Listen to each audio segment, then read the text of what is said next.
Thomas comes to New Zealand. One afternoon, Thomas arrived back in the yard after a busy morning to find the Fat Controller waiting with some exciting news. The Fat Controller was going on a trip to New Zealand and wanted Thomas to come along. "You have been working very hard, Thomas. You deserve a holiday." Thomas couldn't believe his luck.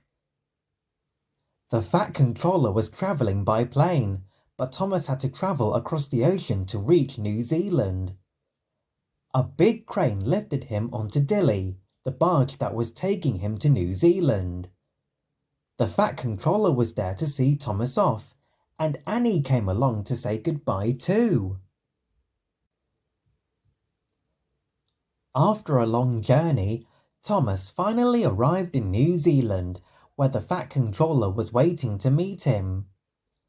Thomas puffed along beside 90 Mile Beach, and the Fat Controller pointed out all of the sights, including people boogie boarding down the steep sand dunes. Thomas saw that there were cars driving along the sand, and the Fat Controller explained that people and vehicles shared this beach. Thomas thought that sounded marvelous.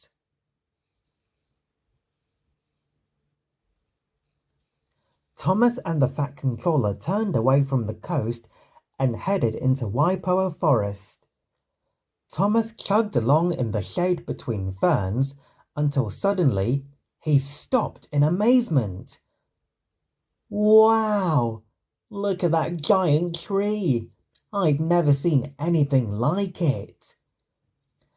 The Fat Controller explained that it was the biggest tree in the whole country.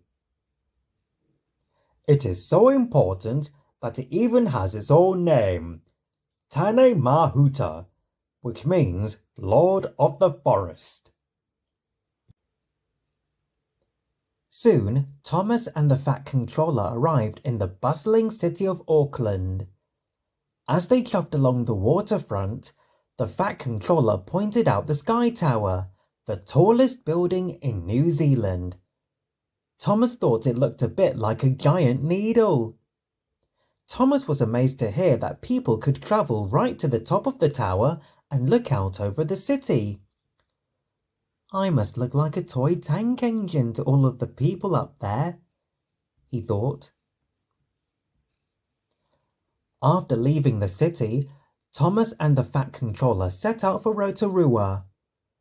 When they arrived, Thomas saw that Rotorua had many thermal pools. They were full of warm water that was letting off clouds of steam. Thomas felt right at home and let out a few big puffs of steam himself from his funnel. There were people swimming in the pools, which Thomas thought looked relaxing. But he was very surprised to see that people were also bathing in the bubbling pools of mud. They soon reached the coast near Wellington, and Thomas was quite surprised to find out that New Zealand was actually 2 different islands. Thomas and the Fat Controller boarded Dilly to cross from the North Island to the South Island. Thomas had a wonderful time looking out at the still blue waters of Marlborough Sounds.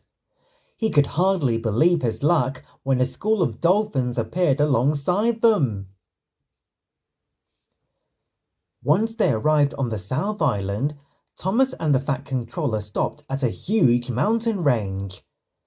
The snow-covered peaks reflected in the lake below, and Thomas could understand why these mountains have been named the Remarkables.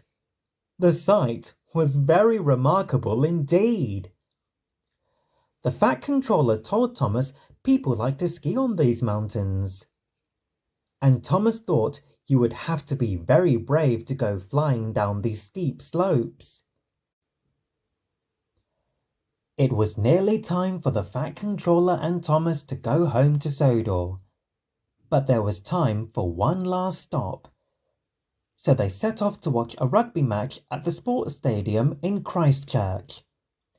It was an exciting game, and Thomas cheered for every try. At the end of the match, fireworks went off over the stadium. Thomas thought it felt like a party, just for them.